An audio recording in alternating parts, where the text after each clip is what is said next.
participou do congresso e a reunião não é sobre o congresso, vamos para frente. Isso aqui é o começo de como surgiu a Liga Eleitoral Católica. Para frente. Muito importante esse slide aqui. As congregações marianas do estado de São Paulo. Você está vendo ali, ó. Da onde é que elas partem? Esqueci que eu tenho aqui, ó. Elas partem daqui, ó. São Paulo. E foram se irradiando pelo Brasil afora. Ali vem aqui, ó, São Paulo, estamos associados. Olha, nós estamos aqui em 1928, 1930. São Paulo tinha 800 mil habitantes. Também, vamos fazer as proporções. Era uma potência. Bem, aqui vem, infelizmente, acho que o slide não dá para ler, não é? Não estão vendo, né? Só para dizer, ó, em 30, temos 1.700 marianos. Em 31, 3338. Em 32, 3385. 34, 9651. Estava em ascensão. Bem, para frente. Aqui é o anúncio da grande concentração que haveria.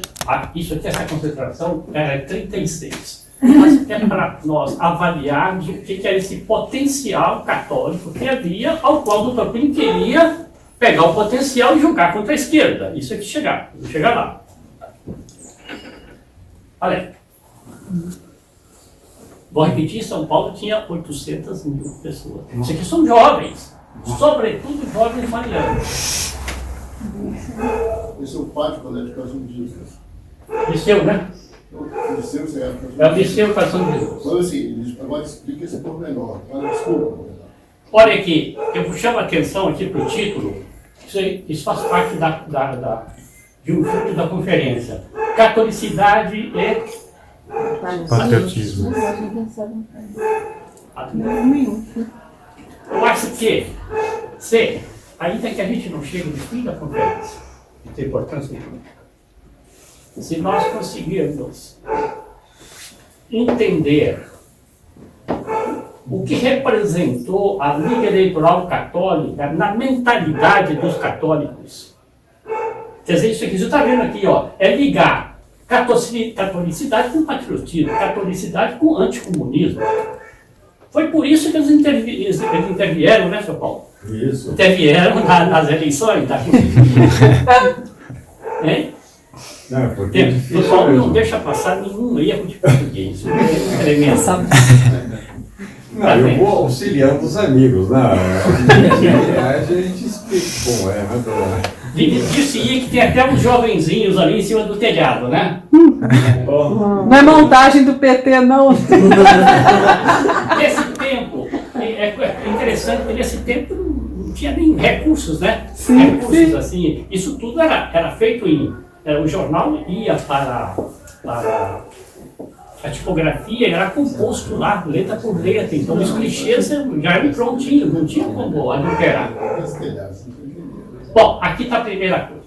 Vamos pegar ali onde começa a frase. Isso aqui é tirado do legionário, uma fotocópia. O ano passado, o Brasil foi o país do mundo que mais agregações solicitou a Roma. A Roma, diria o São Paulo, né? A Roma. Tá bem?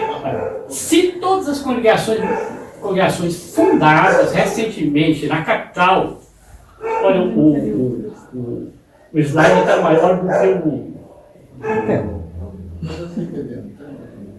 mas tem outras fotografias para atrapalhar. Então, se todas as congregações fundadas recentemente na capital e no interior do estado tivessem esse cuidado de mandar ao diretor da federação, né, a comunicação, o número em Roma seria maior. Isso é que ele quer dizer. Então nós estamos, portanto, diante de um movimento que está crescendo. E isso, mais solicitações no mundo inteiro. Bem, para frente. Bom, aqui entramos então, depois desse preâmbulo, do tema, FNC, Fédération Nationale Catholique, francesa. Foi fundada, veja lá o símbolo aqui, ó, credo, né? Essa federação foi fundada em 1924 na França pelo general Edouard Castelnau, herói, pelo menos general da Primeira Guerra, parece que teve um papel heróico também. Em 24 ele fundou, com que preocupação? Nós vamos ver. Não era partido político, era uma federação. Federação Nacional Católica, criada em 24, em resposta ao cartel das esquerdas que pretendia relançar a política anticlerical e anticatólica diante da Primeira Guerra. E o caráter militante? 24. Ele não fundou essa federação exclusivamente com um objetivo, digamos, positivo. Fazer bem às almas. É para fazer bem às almas. Mas é também para fazer mal às esquerdas. Claro. Essa é uma característica do professor Plínio Correia de Oliveira que ele colocou na TFP. E graças a Deus nós assimilamos. A gente com uma mão faz o bem, com outra mão combate o mal. Fazer mal ao mal. Hein? Fazer mal ao mal. Fazer mal ao mal e aos maus, é. Continua. O que é? Era um grupo de pressão de massa, formado na rede de dioceses e paróquias. Seu primeiro congresso ocorreu em fevereiro de 25, 77 dioceses estavam representadas. Vamos ver aqui mais algo?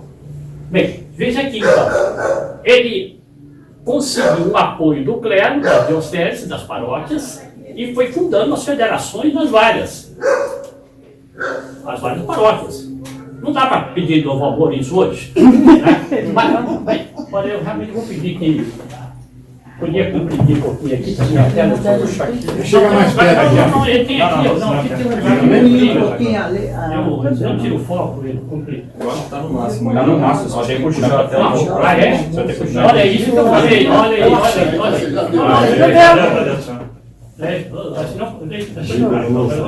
De lá tá bom.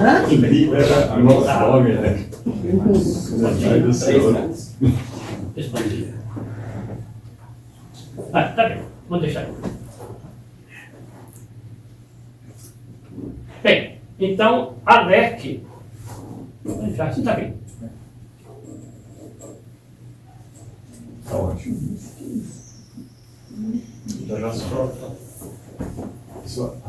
Então, a Alec foi fundada, inspirada na Federação Nacional Católica. Não sei se mais para frente que vai contar, se contou, a gente pôr o slide depois. O Dr. Plínio viu a notícia lendo um jornal francês. Escreveu para a Federação, obteve os estatutos. Com base nesses estatutos, ele procurou Tristão de Otaíde, o Dr. Heitor da Silva Costa, que é um engenheiro que construiu o Cristo Redentor. Os dois tinham muito chegados a Dom Leme, então foi proposta a Dom Leme. Era o cardeal na época. Cardeal Dom Sebastião Leme da Silveira Sintra, é o nome completo dele. Muito obrigado. Bem, Dom Leme aceitou. E o doutor Plínio conta, eu era um advogado. Então me mandaram redigir os estatutos. Ele redigiu os estatutos. Veja lá, ele tinha quantos anos na época? 22. 22. 21 para 22. 22, moço, né? Até terminando a faculdade. Veja lá o que Alec fazia, olha aqui. Recomendava aos deputados católicos dos vários partidos que se comprometessem a defender o problema católico. Isso eu acho que tem uma aplicação de hoje. Se os movimentos conservadores de hoje, pobres e tudo mais, começassem a lançar petições aí, questionários aos políticos locais. Você então é contra a ideologia, vai defender a igreja, contra a ideologia de gênero, é contra o aborto, é contra a invasão de terra, é contra o marco temporal. Olha, esse pessoal ia espernear. Foi o que a Alec conseguiu. E publicava o resultado. o resultado do questionário enviado aos deputados era publicado. E o católico aí, 95% da população do Brasil ficava sabendo. Isso deu uma peneirada, deu uma seleção. Adiante.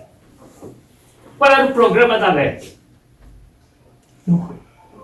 Proibir o divórcio, instituir o ensino religioso nas escolas oficiais, capelania para as forças armadas, prisões e hospitais do Estado, sindicato livre, veja bem, se defender sindicato. Mas é sindicato livre porque queria que os católicos atuassem. Não tem nada de pensar em Lula, de sindicato metalúrgico, não. É sindicalismo católico. Isenção do serviço militar para seminaristas e direito de voto para os religiosos. Essa, basicamente, conseguiram mais do que isso, mas essa basicamente a reivindicação. Bem, aqui entra uma coisa muito interessante. O professor Del Daniele, um antigo colaborador da TFP, em 1988, quando o Dr. Pino completou 80 anos, você sabe, ele foi a Genazano, né, fazer aquela peregrinação, até um jornal aí muito espirituoso disse assim: Dom Helder, quando fez 80 anos, foi dançar um frevo. E Plínio Correia de Oliveira, quando fez 80 anos, foi a Genazano agradecer a nossa Genazano. Bem, então, o Jurel Daniel escreveu, o livro é muito bom, eu recomendaria quem quisesse ter uma ideia do que foi essa epopeia anticomunista. Bom, esse trabalho dele. Agora, o professor Léo, ele entrevistou o Dr. Plínio Correia de Oliveira, que dá mais valor ao trabalho dele, e pôs uma questão importante. Nós vamos ver aqui a presença da chamada narrativa lá para trás, né? Narrativa, que eles chamam hoje essa palavra miserável. E a narrativa que tem, olha, eu fui ao Google, eu fui à internet, eu fui pesquisar a Liga Eleitoral Católica, você também pode pesquisar, etc. Vocês vão achar sempre Wikipédia, não sei o que pronuncia, está lá. A LEC, veja aqui, essa frase está bem. A pergunta do senhor Léo é essa. O senhor afirma que teve uma participação marcante na fundação da LEC, mas não foi possível encontrar essa informação dos historiadores que tratam da matéria. Ele se refere ao seu de Amoroso Lima, o Cristiano já está aí, ao Heitor da Silva Costa, que foi o arquiteto do Cristo Redentor. Bem, aqui está. O senhor Léo explica, o doutor Pino até sorriu e começou a contar a história, como é que foi. Isso que eu disse aqui, como é que nasceu, Federação Católica, etc. A entrevista é muito interessante. Bem, aqui eu encontrei, a semana passada, recebi do nosso serviço, que atualmente está em Milão. É um serviço que cataloga toda a história relacionada com o Dr. Pino, TFP e tudo mais, que sai pelo jornal, que sai por livro, que sai em tese de universidade. Então, ele manda essa carta aqui inédita. Nem o São Paulo conhecia. Porque não circula. Primeira vez que apareceu. Está aqui, ó. Carta do Dr. Pino em 31, 4 de novembro de 31. Meu caro doutor Alceu. Eu vou ler. Recebi há algum tempo uma carta do doutor Silva Costa, comunicando que, dado que ele era forçado a se afastar do Rio, eu deveria mandar ao senhor o projeto de organização da Liga Eleitoral Católica. É a carta. Só agora respondo às suas cartas, que sempre me dão tanto prazer, porque só agora pude concluir o referido projeto. Tenho andado ocupadíssimo. Isso me impede de ter o trabalho. Continua. Mais uma. Continuar, é a continuação da carta. Depois de redigido o meu projeto, ocorreram-me duas ideias. A primeira é que acho que não se deve dar o nome de regulamento, mas de estatutos. Então, o que ele redigiu falava de regulamento. Peço-lhe, portanto, que leia sempre estatutos em vez de regulamento. Segundo ponto. Outra ideia é a questão das paróquias. Não me parece prático dividir para esse efeito a cidade em paróquias. Aí entra na casuística da coisa. Veja bem, então, aqui está mostrado, isso é um documento histórico, uma carta pública, está nos arquivos do Brasil, está mostrando isso. Essa questão da paróquia, por quê? Porque a LEC trabalhava junto com as paróquias, os padres aderiram, os bispos aderiram. Então, fazia o quê? Ia precisar fazer um núcleo em cada paróquia. Era isso que ele encontrou. Bem. Bom, aqui vem um pouquinho uma parte doutrinária. O que eu posso dizer? Quais eram os obstáculos que o movimento católico tinha, ou a ideia que o Dr. Plínio tinha? Quais os obstáculos? Quais são os obstáculos e quais são os pontos positivos que Pinochet tem? Ele queria mobilizar, veja bem, mobilizar o eleitorado católico. Quais são os prós, quais são os contras? Até o professor Walter aí, outro dia, fez uma exposição sobre como é que se organiza uma firma, sei lá, então entra lá, prós e contras, entendeu? Não sei se tem até um nome técnico aí, que não é pró e contra, mas enfim. Bem, então, quais eram? Separação entre a igreja e o Estado e o adormecimento do caráter militante dos católicos. São dois problemas diferentes. Mas todos os dois atuavam de uma maneira péssima no empreendimento que o Dr. Plínio queria. Negativos, são fatores negativos. Aqui vem. A senhora é da medicina? Não, sou do direito. Direito, advogado. Nossa Senhora.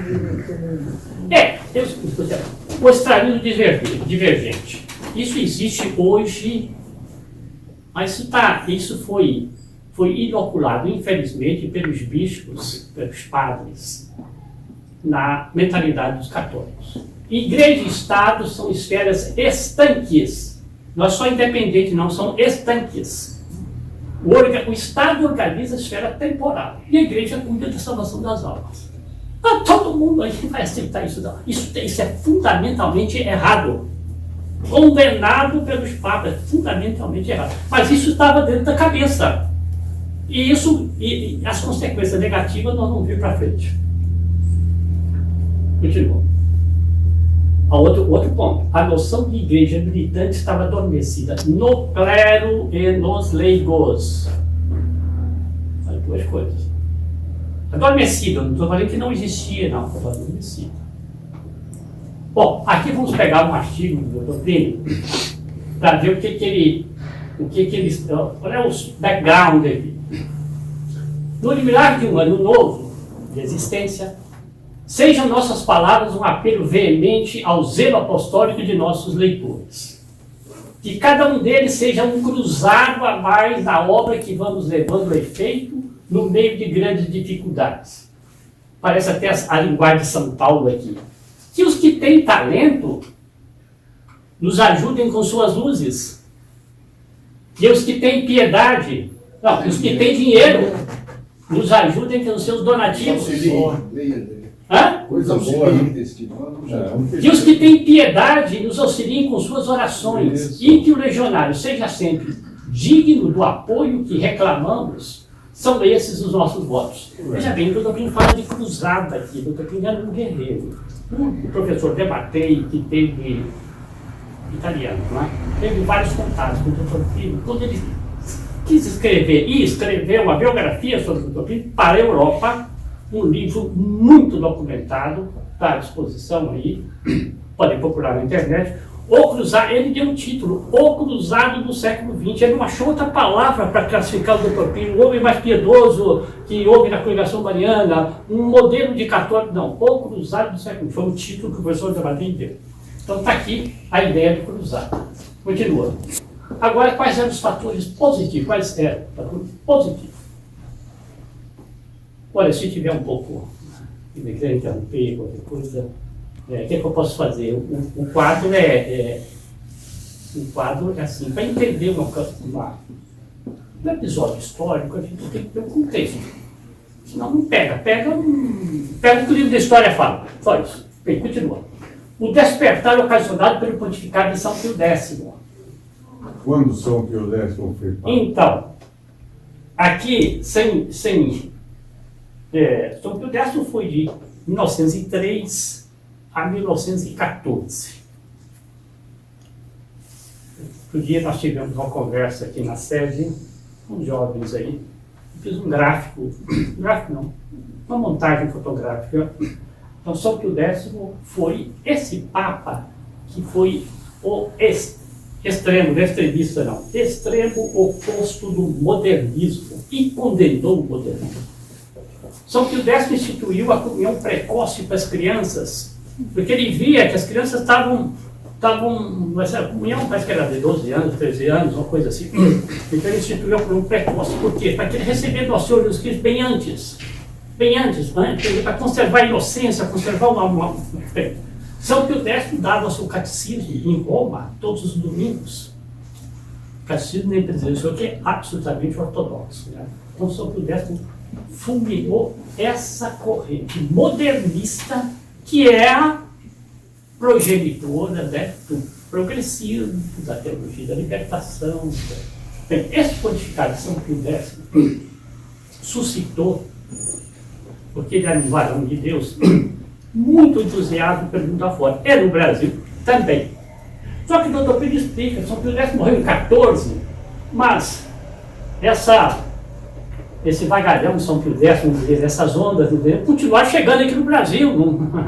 Não é esse negócio que São Pio X falou da hoje, a gente pega aí a rede social, olha, não é assim. Os movimentos de opinião pública eram muito mais lentos. Então, no Brasil estava ainda, tinha esse eco. Parece que eu estou caindo em contradição quando eu disse que os católicos estavam adormecidos. Não, estavam adormecidos, mas não tinha acabado. Se surgisse alguém que chegasse, passasse um bombril ali, tirasse, escovasse aquela poeira, renascia. Isso é que é coisa. Segundo ponto, os horrores do comunismo na Rússia, 17, no México. O Partido Revolucionário foi fundado em 29. Isso, no 29, está aí, nós somos onde nós estamos conversando, né? Isso ajudou a despertar o quê? A belicosidade. Como o PT hoje ajuda o partido, vamos dizer, aquele ajuda nesse sentido da palavra. Fizeram tais coisas, isso ajudou. Veja bem, hein? A reação não é só por causa do que o PT fez, tem uma graça aí. Mas ajuda, cria as condições. Como todo mundo está em silêncio, eu acredito que estão muito contrariados. Não, estamos acompanhando. Para frente. Mas é preciso, senão a gente não entende o quadro. Fica aqui uma coisa de história. A LEC foi fundada em 1932, e ela elegeu tantos deputados, na Constituinte ela conseguiu tal coisa, e não sei o que. Não. Continua. Aí que está, olha lá. Uma chama, uma faísca, poderiam acender essa reação católica no Brasil. O que foi a graça do movimento católico de 25 a 35? A LEC, nessa linguagem moderna, surfou isso daí, sabe? Ela despertou e ela conduziu. Bom, aqui mais uma fotografia da época. Me permite uma parte aqui. É bom notar que essa grande concentração, creio que essa daí, se me equivoco, que queria fazer que fosse feita na praça pública e não no recinto como o liceu. Não sei se nessa época já ou posteriormente isso. E a hierarquia da época já tinha essa mentalidade não de cruzada. Não queria fazer todo mundo já só em a coisa interna, sem repercussão externa e tudo mais. E queria lançar a juventude católica nas ruas. Como lançou depois do FP, fazia isso. Isso que o Schreger está abordando, eu acredito mais para tal, não sei, não tenho certeza se eu coloquei mais para frente, porque enriquecia muito o quadro, o ampliava, né? Mas de fato, cruzado mesmo, não tinha Dom Vital mais no apostolado, perdão, no episcopado, não tinha São Pio X, entendeu? No comando em Roma, não tinha. Então, foi marcada uma grande concentração mariana na Praça da Sé, anunciada em jornal, ia ser, uma manifestação. Bom, isso aí enriquece um outro dado, que era o surgimento do integralismo. E o integralismo, desvia um pouquinho, o integralismo estava se apresentando como uma força cristã, não católica, cristã, anticomunista. E em vista também da ameaça de comunistas, o governador de São Paulo, eu creio que era o Dr. Armando Salles, procurou o Dom Duarte, arcebispo de São Paulo na época, e disse: eu peço que a concentração não seja na Praça da Sé, porque os comunistas estão anunciando que vão matar. E o Dom Duarte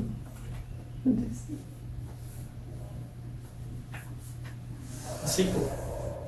Então o senhor Hélio falou, a concentração que ia ser lá passou a ser dentro do liceu e tinham 10.000 congregados marianos. O que o senhor Hélio está falando? A atitude do Dom Duarte foi prudente? Esses comunistas eram 10.000? Eram 20.000? Nada, era um grupinho. O que aconteceu? Os católicos não foram, os integralistas foram. Os integralistas foram para a Praça da Sé. E os comunistas lá deram os tirinhos, coisas, pronto, ficou feita a propaganda do integralismo. Olha, o Dr. Plínio publica sobre isso no Legionário, um artigo, estou me lembrando agora, que ele usa mais ou menos essa expressão, essas palavras, né? Foi uma prova muito dura para nós aceitarmos de sair de praça pública e fazer uma concentração interna. Parecia medo, mas a autoridade falou. Bem, para frente. Não podemos afastar, afinal de contas, tem que aparecer alguma coisa da LEC, né? Até. Aí, mais uma vez aí, concentrações. Continua. Olha lá, a maior manifestação da Mocidade Mariana da América do Sul. Em São Paulo. No Rio também tinha, eu acredito que a nossa BH, bom, nossa BH estava pequenininha nesse tempo, né? Continua. 150.000 pessoas reunidas na Praça da Sé, tá vendo? Mas isso foi no ano seguinte ao que eu falei dessa concentração que foi proibida. Continua. Isso aqui são só slides só para a gente avaliar o que é o potencial. Bom, aqui tem uma... Quais eram as características dessa graça de 30?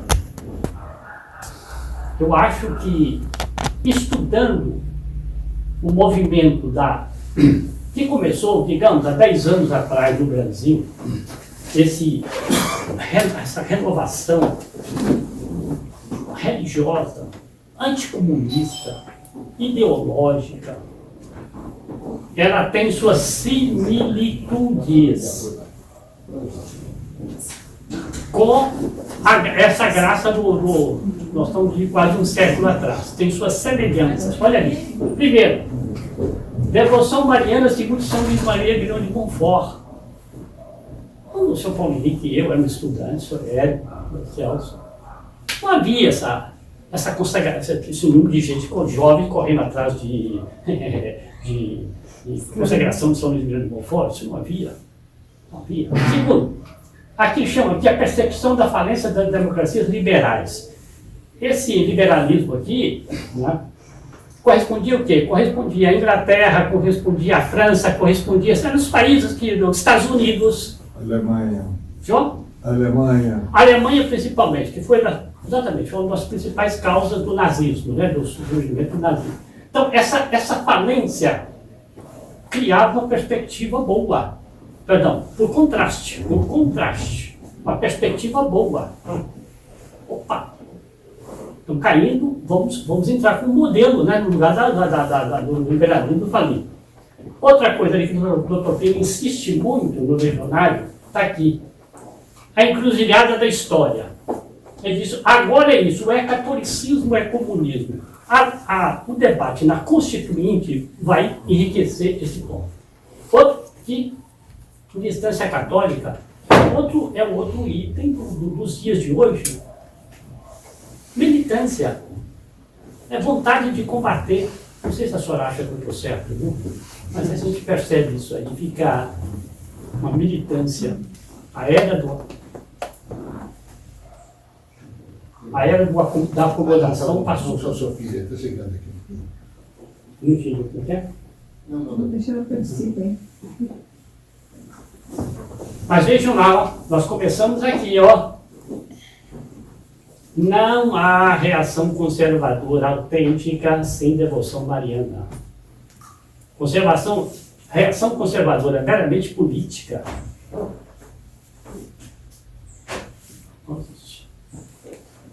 Continua. Bem, aqui são, talvez seja fora de ordem, mas enfim, avaliações sobre o que foi o trabalho da LEC. Esse livro, está aqui, ó. A Margarida. Isso foi escrito, eu acredito que foi no ano 87, me lembro da época desse livro. Então, o que ela fala? Ela escreveu sobre, olha lá, sobre a história da Igreja Católica de 16 a 45 do Brasil. Pegou esse período, escreveu, na Universidade da Califórnia. Um dos fenômenos mais curiosos que se recordam nos anais da história da Igreja latino-americana foi uma instituição peculiarmente brasileira, conhecida como Liga Eleitoral Católica. Continua. De ideais elevados. Eu fiz aqui um modo eleitoral, é interessante aqui. Mas confundidos na prática, ela vai dizer o quê? Recusando o status de partido político. Entretanto, envolvendo a igreja em todas as campanhas políticas do momento. Então veja a coisa pegou, né? Bem, a Liga funcionou entre 32 e 37 como um grupo de pressão sobre os auspícios diretos da Igreja Católica.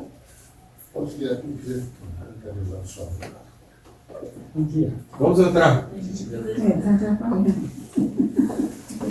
Olha, cadeiras ali, se quiser sentar. Não, Tá ótimo. bom dia, olha, nós estamos tentando aqui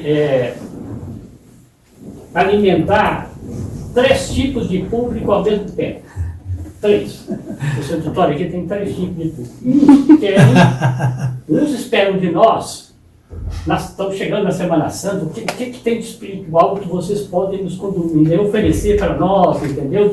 Para nosso incremento da nossa vida espiritual. Isso aí eu tirei do Clínico Correio de Vida. Tirei do PhD, TFP. Mas tem outro segundo grupo que fala, o PT está aí, as eleições vão agora, entendeu? O que a TFP tem para nos oferecer para a gente derrubar esse PT? É outro filão. É outro filão. E tem o terceiro filão que se interessa pelas causas das coisas. Por que as coisas estão acontecendo? Olha, eu não sei qual é o motivo que se enquadra, mas estamos falando aqui da Liga Eleitoral Católica. Foi uma liga constituída em 32, quase um século atrás, para influenciar na constituinte que tinha sido convocada pelo Getúlio Vargas. Ok? Olha, continua. Perdão. Então, um grupo de pressão sobre o auspício direto da Igreja Católica e operou numa escala nacional muito mais extensa que os próprios partidos políticos que ainda tinham um caráter mais regional. Bom, o que ele quer dizer aqui? Não existia um PT, todos os países, todos os estados, não existia um PSDB, graças a Deus, em todos os estados, não havia, os partidos não tinham essa... Então, e a LEC não, a LEC pegou o Brasil todo, por isso que ela diz, numa escala nacional muito mais extensa. Continua. Outra declaração que eu peguei é do Paulo Brossard, que foi ex-ministro da Justiça, aqui para o Jornal de Minas, está a data aqui. A LEC foi a organização extrapartidária, não era partido, que na história do Brasil exerceu a maior influência política eleitoral. Aqui, São Paulo, está demonstrada a tese da conferência ali, ó. O Brossard está falando isso daí. O Brossard falou, acabou, né? Agora eu falei secretário da ONU para identificar. O Oswaldo Aranha, ministro Oswaldo Aranha, era o homem mais importante na ditadura do Getúlio Vargas. A cabeça pensante estava na marcha de 30 do Rio Grande do Sul para tomar o poder e destituiu o Washington Luiz. O Oswaldo Aranha estava nesse pessoal. Continua. Assegurou ao cardeal Leme que, aspas aí, se os católicos não tivessem se congregado para interferir nas eleições de 33, são essas eleições que nós estamos tratando. o Brasil estaria hoje definitivamente desviado para a esquerda. Olha, não é um sujeitinho que está falando, não. Esse aqui era um adepto fervoroso de desviar para isso, para a esquerda. O primeiro presidente da ONU. Está lá. Primeiro orador. Ele foi, aqui está dito que foi o secretário-geral em 47. Eu não sei bem como é que funciona, eu não tomei o trabalho de pegar os pormenores. Continua. Bom.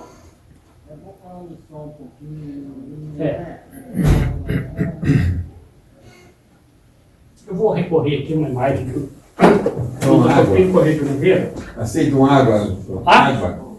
Pode ser.